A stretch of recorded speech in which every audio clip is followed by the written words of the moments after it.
యేసుక్రీస్తు యొక్క ఘనమైన రక్షణను బట్టి, ఆయన స్థాపించిన సంఘాన్ని బట్టి, అంటుకట్టబడ్డ సహపాఠి సంఘాలను బట్టి స్తోత్రములు. ప్రత్యేకంగా బెత్లెహేముకు ఒక స్తంభంగా నింపిన దక్షిణ అంకులు బాలకృష్ణ అంకులను కుటుంబం బట్టి స్తోత్రములు. మీ అనాదికాల సంకల్పం చొప్పున ఇంతవరకు సజీవంగా ఉంచి నేటి దినంలో మహిమలను పిలుచుకున్నారు. నాతో ఉన్న అనుబంధాన్ని కొద్దిసేపు మాట్లాడుకున్నటకు కృపణీయమని యేసు ప్రభు నామములో ప్రార్థిస్తున్నాం తండ్రి, ఆమేన్. దేవుని వాక్యంలో నుంచి ఒక మాట చదవాలని మనవి చేస్తున్నాను. యోబు గ్రంథం 31వ అధ్యాయం 37వ వచనం. నాకు కళ్ళద్దాలు లేని కారణాన ఎవరన్నా ఒకరు చదవాలని మనవి చేస్తున్నాను. యోబు గ్రంథం 31వ అధ్యాయము 37వ వచనం. బిగ్గరగా చదవండి, మైక్లో చదవండి వీలుంటే.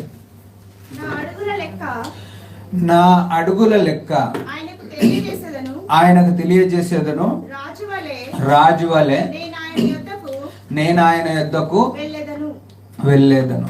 చాలు.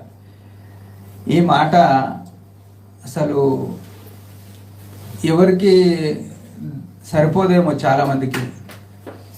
ఇప్పుడున్న యుగంలో, ఇప్పుడున్న విశ్వాస సమూహంలో ఈ మాట చాలామందికి సరిపోదేమో. బాలకృష్ణ అంకుల్ గురించి, నా వయసు 43 సంవత్సరాలు, దాదాపు నా వయసు ఒక 5-6 సంవత్సరాల సంధి పరిచయం ఉంది కుటుంబంతో. ఆయన ఈ రకంగా ఉదయం తెలియగానే అనిపించింది, ఆయన ప్రభు దగ్గరికి వెళ్తే ఇలాగే వెళ్ళి ఉంటాడు. ప్రతి విశ్వాసి ఇట్లా వెళ్ళాలని దేవుని యొక్క కోరిక. అడుగుల లెక్క ఆయనకు తెలిపేలా రాజు వల్ల ఆయన యుద్ధకు వెళ్ళాలి. ఎందుకంటే ఆయన రక్తంతో మనల్ని రాజులుగా, యాజకులుగా చేసినాడు. ఎట్లా రాజుగా వెళ్ళినాడు అంటే, ఎవరైతే దేవుడు తనకిచ్చిన పనిని విశ్వాసిగా, తనకిచ్చిన కుటుంబముగా, లేకుంటే సంఘముగా, ఏ పనిలో అయినా నమ్మకంగా దేవుడిచ్చిన పని చేసుకుంటూ వెళ్తారో, వాళ్ళ లెక్క సరిగా ఉన్నప్పుడు ఏం చేస్తారంటే, తన పై ఉన్న అధికారి యొద్దకు, లేకుంటే తన పనిచ్చిన అధికారి యొద్దకు తలెత్తుకొని రాజు వాళ్ళు వెళ్తారు. లెక్క తప్పును సరిగా వెళ్ళలేరు. అంకుల్ అయితే అన్ని రకాలుగా ఆయనకి ఇచ్చిన ఉద్యోగంలో కానీ, కుటుంబంలో కానీ, సంఘంలో కానీ, నాకు తెలిసి తెర ముందు కానీ తెర వెనుక కానీ ఒకరికి అభ్యంతరకరంగా లేడని నేను నమ్ముతున్నా. నేను చూసిన వరకు ఆయన జీవితం అట్లనే ఉంది. ఎవరితోనన్నా ఏదన్నా గొడవ వచ్చినట్టు, లేకుంటే ఆయన ఒకరితోని ఈ ఘర్షణలో ఉన్నాడన్నట్టు నాకు తెలియదు. ఇది వ్యక్తిగతంగా అనుభవం. ఇంకా సంఘ జీవితంలో చూసుకుంటే, నాగిరెడ్డిగూడ సంఘం, శ్యామ్నగర్ ఎల్లర్స్, ముత్తనాయకం అంకులు ఉండే. ఆయన నాగిరెడ్డిగూడను ఎంత ప్రేమించినాడో, చాలా ప్రేమించినాడు. వాళ్ళు సేవకులు పూర్తిగా సమర్పించుకున్న సేవకులు ఎట్లా చేసినారో అదే రీతిగా వీళ్ళు ఉద్యోగాలు చేసుకుంటూ అట్లనే చేసినారు సేవ.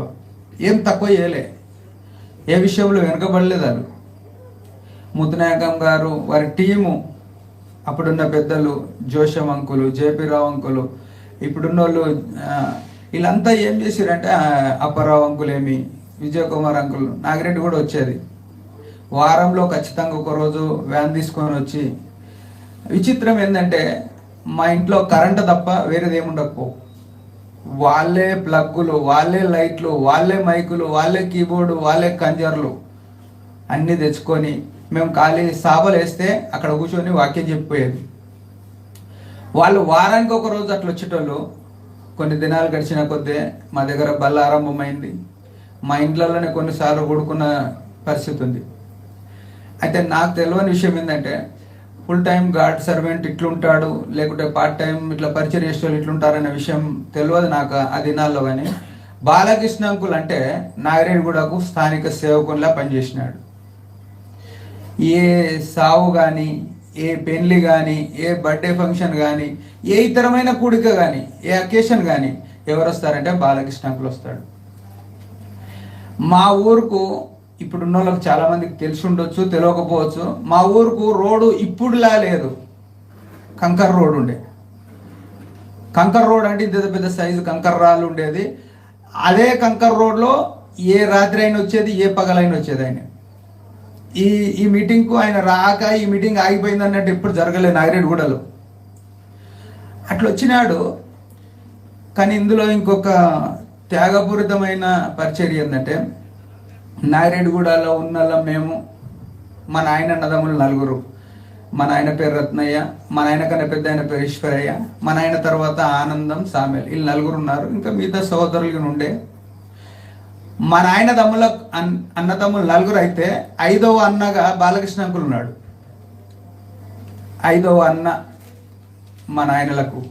ఎందుకంటే వారితోనొచ్చి, అంటే ఈనాడు సువార్త ప్రకటిస్తేనే సంఘం కట్టబడుతుంది, వాక్యం అందిస్తేనే కట్టబడుతుంది, ఇవన్నీ వాస్తవమే.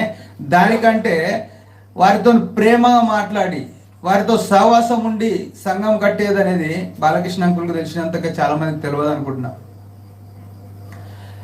మందిరం 10 గంటలకు అనుకుంటే, మా ఇంట్లో మందిరం బల్లిడిచినప్పుడు 10 గంటలకు అనుకుంటే ఆయన కొంచెం ముందే వచ్చేది చెతకేసుకొని. మా ఇంటి ముందనే పశువులు, మా ఇంటి ముందనే అన్ని కుటము, ఇట్లాంటి పరిస్థితులు వచ్చి బండి ఆపుకొని మేము అప్పటికి స్నానాలు చేస్తుంటే, మా నాయన స్నానాలు చేస్తుంటే, మా అమ్మలు రెడీ అవుతుంటే ఆయన వేచి ఉండేది. వేచి ఉండి మా నాయనలతో మాట్లాడుకుంటా మంచి చెడు, ఏం పంట వేసారు, ఎట్లున్నారు అన్నీ అడిగి. ఇంకొక మాటలో చెప్పాలంటే, మా నాయనలకు నాకు కనబడలేదు కానీ నాకు అర్థమైంది, ఆ సిచ్యువేషన్లో అర్థమైంది, ఇది మా నాయనలే చెప్పాలా. వారికి కానుకకు డబ్బులు లేకుండా ఇచ్చిన దినాలు ఉన్నట్టు నాకు అనిపించింది ఆ దినాల్లో. అంటే ఇట్లా సాటుకు మాట్లాడారు కాబట్టి వాళ్ళకి ఆ దినంలో ఇలా కానుకకు ఆ డబ్బులు లేవంటే ఎన్నో కొన్ని ఇచ్చి ఇలా కానుకేసేటట్టు అవకాశం గిన కల్పించిండు అంకుల్. అది నేను ప్రత్యక్షంగా చూడలేదు కానీ నాకు అట్లా అనిపించింది ఆ వాతావరణం. అయితే చాలా దినాలు, చాలా సంవత్సరాలు ఇట్నే వచ్చిండు. వచ్చినన్ని రోజులలో ఇప్పుడున్న పరిచర్యలాగా విలాసంగా పరిచర్య లేదు ఆ దినాల్లో. వచ్చిన పరిచారకుని కానీ సేవకుని కానీ ఈ రోజున్న మోరల్ వాల్యూ ఆయనకి ఇవ్వలేం మేము. ఆయనకే కాదు, శామనారులకి ఇవ్వలేదు ఈ లెక్క మీద. కనీసం వస్తే వాళ్ళకు నీళ్ళు ఇవ్వాలా సమయానికి అని నీళ్ళు ఇవ్వలేం మేము నాగిరెడ్డిగూడ సంఘస్థులం. వారికి ఛాయ్ పెట్టి ఇవ్వాలా అని ఛాయ్ పెట్టి ఇవ్వలే. లేకుంటే వారు తింటారు మన ఇంట్లో అని ఒకనాడు భోజనం ఏమి వండి పెట్టలే. ఇవన్నిటికన్నా వారు పెట్రోల్ పోసుకొని వస్తారు, బండి కింద పెట్రోల్ ఇవ్వాలని 10 రూపాయలకి ఇవ్వలే నాగిరెడ్డిగూడ సంఘం. అంటే ఇప్పుడున్నట్టు తెలియదు, పరిచర్య విధానం తెలియదు. మొరటుగా వ్యవసాయం చేసుకొని మన ఆయనలు రాయి కొట్టుకొని అట్లనే ఉన్నారు. బాలకృష్ణ అంకులు ఏ ఒక్కరోజు కూడా ఆ విషయాలు లేనందుకు వీళ్ళు మొరటోళ్ళని ఈ ఎదిరించుకున్నది నేను చూడలేదు. ఆయన మంచిగా ఉన్న దినాలు నాగిరెడ్డిగూడకు బాలకృష్ణ అంకులు, ఆ తర్వాత యేసురత్నం అంకులు మా నాయనలకు ఒక అన్నల్లాగానే ఉన్నారు వాళ్ళు. మేము అలా అన్నల్లాగా మా నాయనలకి ఒక అన్నలు అనే ఫీలింగ్ ఉండే. ఆ తర్వాత సరోజక్క, ప్రకాష్ అన్న, రవన్న మా ఊరికి వస్తే బాలకృష్ణ అంకులు వచ్చి వాక్యం చెప్తే వాళ్ళు మాకు సండే స్కూల్ తీసుకునేది. మాకు ఇప్పుడు సరోజక్క అంటే మా అక్కల్లో ఒక పెద్ద అక్క, మా నాయనతో ఉన్న అక్క చెల్లె ఒక ఆమె ఉన్నది, కమలమ్మ సుధాకర్ అని మీరు గుర్తుపడతారు చాలామంది. వాళ్ళ అక్క ఉన్న సుజాత అక్క అని. ఆమెతో పాటు ఈమెగిన మా అక్క అనుకుంటాం మేము. ఇప్పటికీ నాగిరెడ్డిగూడెంలో సరోజాకు వచ్చిందంటే ఒక ప్రత్యేకమైన అభిమానం. అరే మా అక్క ఈమె. మాకేం డబ్బులేం అడగలేము, డబ్బులేం ఇయ్యలేదు, కానీ ఒక ఆత్మ సంబంధమైన బంధము బాలకృష్ణ అంకులు అట్లా మా ఊర్లో వాతావరణం అట్లా క్రియేట్ చేసినాడు. అయితే అక్క ఇప్పుడు వచ్చిన మా పిల్లలు, మా కుటుంబాలు ఎవరు కూడా చాలా ఇష్టపడతారు. ప్రకాష్ అన్నతో కూడా, ఇంకా బాలకృష్ణ అంకులు ఒక సక్సెస్ఫుల్ జర్నీ. ఎట్లా అంటే నేను ప్రకాష్ అన్నతోని, రవి అన్నతోటి, సరోజక్కతోని, ముగ్గురితో కూడా నాకు పర్సనల్గా అనుబంధం ఉంది. నేను డ్రైవర్గా ఉన్న కారణాన ఎక్కడికన్నా అవసరమైనప్పుడు డ్రైవింగ్ వెళ్దాంరా, నేను ప్రకాష్ అన్న లాగానే ఆయన చూస్తూ పెరిగిన. ఆయన ఎబ్రోన్లో ట్రాన్స్లేషన్ చేసినాడు నవీల్ అంకుల్కు చాలా రోజుల కింద, పాల్ సుధాకర్ అంకుల్కు. ఇట్లా చూసినప్పుడు అనిపించేది ఎబ్రోన్కు ఒకడమే ఒక విచిత్రం, ఎబ్రోన్లో ట్రాన్స్లేషన్ చేయడం ఇంకో అద్భుతం. చూసినప్పుడు అనేది అరే మా పక్కకి అన్నలాగా ఉండడు, ఆయన ఈడ ట్రాన్స్లేషన్ చేస్తున్నాడు, మా పక్కన మేము పోయి ఓ మా ప్రకాష్ అన్న ట్రాన్స్లేషన్ చేస్తున్నాడు అని మా ఊరోళ్ళకి మేము చెప్పుకునేది. అట్లా వాళ్ళ పరిచర్యలో అట్లా ఉన్న కారణాన్ని, నేను వాళ్ళతో డ్రైవర్గా మూవ్ అయిన కారణాన వాళ్ళలో ఒక మంచి లక్షణం చూసిన. బాలకృష్ణ అంకుల్ నేర్పిన ఒక మంచి లక్షణం ఏంటంటే ఎంత దూరమైన పరిచర్యకు పోతారు కానీ ఏ సంఘంలో డబ్బులు తీసుకోరు, పెట్రోల్కి కానీ డీజిల్కి కానీ. ఒక ఉదాహరణ చెప్తా నేను. ఆత్మకూరు, వైఎస్ రాజశేఖర రెడ్డి చనిపోయిన ఆత్మకూరు కర్నూలు అవతల 50 కిలోమీటర్లు ఉంటుంది. ప్రకాష్ అన్న నాకు ఫోన్ చేసి ప్రసాద్ వెళ్దాం వస్తావా అంటే వస్తాను. పరిచర్యకు దాదాపుగా నేను ఎబ్రోన్ నుంచి 2016 నుంచి సాంసన్ అంకుల్ పంపుతున్నాడు, వెళ్తున్నా. అయితే అన్న పిలిచినప్పుడు ఇట్లా వెళ్ళేది, ఇంకోటి రాజానగర్ అబ్రాహ్మణ పిలిచినప్పుడు వెళ్ళేది, వీళ్ళతో కొంచెం ట్రాన్స్లేషన్ నేర్చుకోవాలని అన్నతో వెళ్ళిన. కర్నూలు అవతల 50 కిలోమీటర్ల పౌరాల గుట్ట దగ్గరలో వెళ్తే దాదాపు కార్లో 2000కు పైన పెట్రోల్ అయింది, టోల్ గేట్లు అయినాయి. అక్కడ వరకు వెళ్ళాం. అక్కడ కంజర ఆమోస్ అన్న ఆయన ఉంటాడు. పరిచర్య అయిపోయినాక ఆయన గిఫ్ట్ ఇస్తే, గిఫ్ట్ నాకొద్దు బ్రదర్ అని తీసి ఆ సేవకుని జేబులో పెట్టి వచ్చాడు ప్రకాష్ అన్న. రవి అన్న నేను నందిగామ వెళ్ళినాం. నందిగామలో వాళ్ళు గిఫ్ట్ ఇస్తే వాళ్ళు వద్దు బ్రదర్ అని రిజెక్ట్ చేసి వచ్చినారు. సరోజక్కని తీసుకొని ఆర్మూర్ వెళ్ళినాం. అక్కడ వాళ్ళు గిఫ్ట్ ఇస్తే అక్కడ రిజెక్ట్ చేసినారు. ఇంకొక ప్రాముఖ్యమైన విషయం, ప్రకాష్ అన్న లైసెన్స్ తీసుకున్నాడు పెళ్లిళ్ళ కొరకు. చాలామంది సేవకులు అనుకోవచ్చు, పెద్దోళ్ళు అనుకోవచ్చు ఈయనకేం డబ్బు పిచ్చా అని. ఆయన పెళ్లిళ్లకు లైసెన్స్ తీసుకున్నాడు, ఎందుకంటే వాక్యం చెప్పనికే తీసుకున్నాడు. పెళ్లి చేసి ఏదో గిఫ్ట్ కోసం కాదు, ఖాళీ వాక్యం అయితే చెప్పాలి. వాక్యము బైబిల్లో ఉన్న అవగాహన, అంకులు నేర్పిన అవగాహన ఏంటంటే వాక్యం చెప్పుటే ఎందుకు తిమోతికి పౌలు చెప్పినట్టుగా ఆ అనుభవం ఉండి వాక్యం చెప్పాలనే ఉద్దేశంతో నల్గొండలో ఒక పెళ్లి వచ్చింది ప్రకాష్ అన్నకు. నాకు ఫోన్ చేసి ప్రసాద్ నల్గొండలో ఒక పెళ్లి ఉంది వెళ్దాం అంటే సరే అన్న వస్తా. పెళ్లికి వెళ్ళినాం. పెళ్లి చేసిండు అన్న.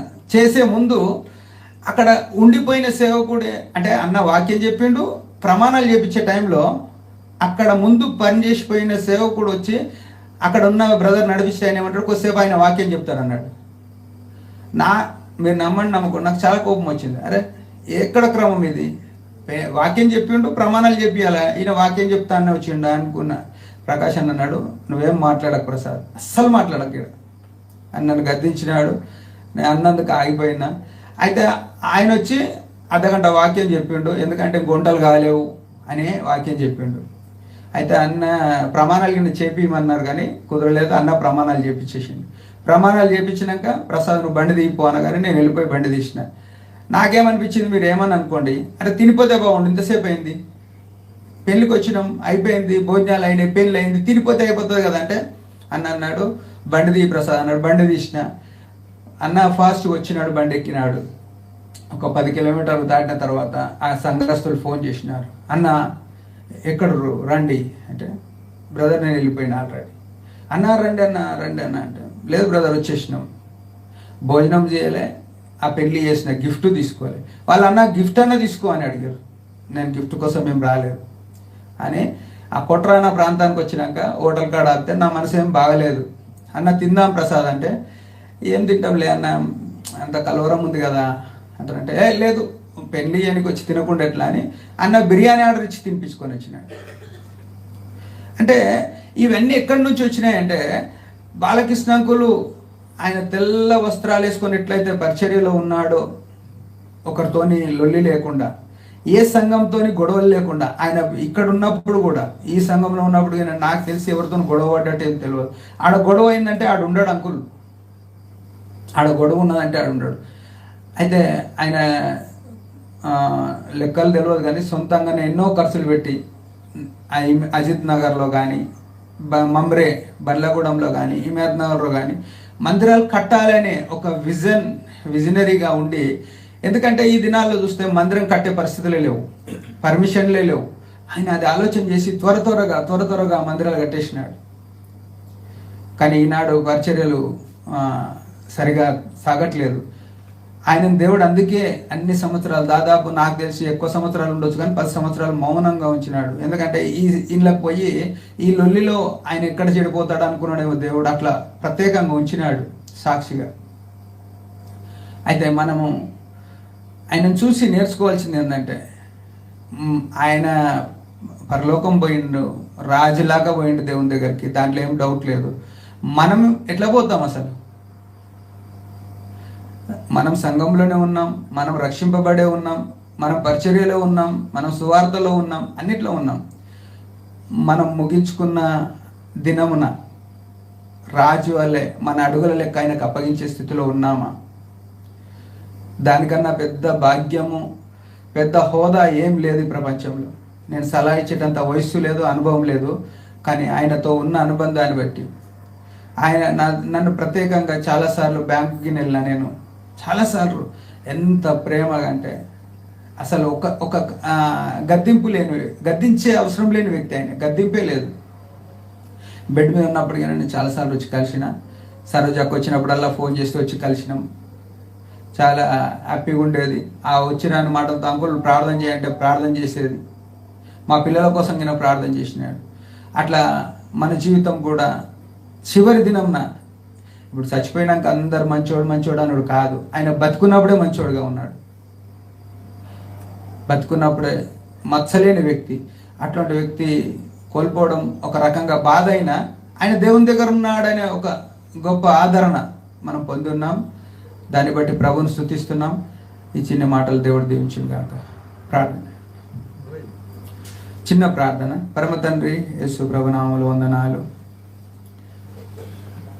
బాలకృష్ణ అంకుల్ను మీరెంతో మీ చేతిలో ఒక సాధనంగా వాడుకున్న దాన్ని బట్టి స్తోత్రములు.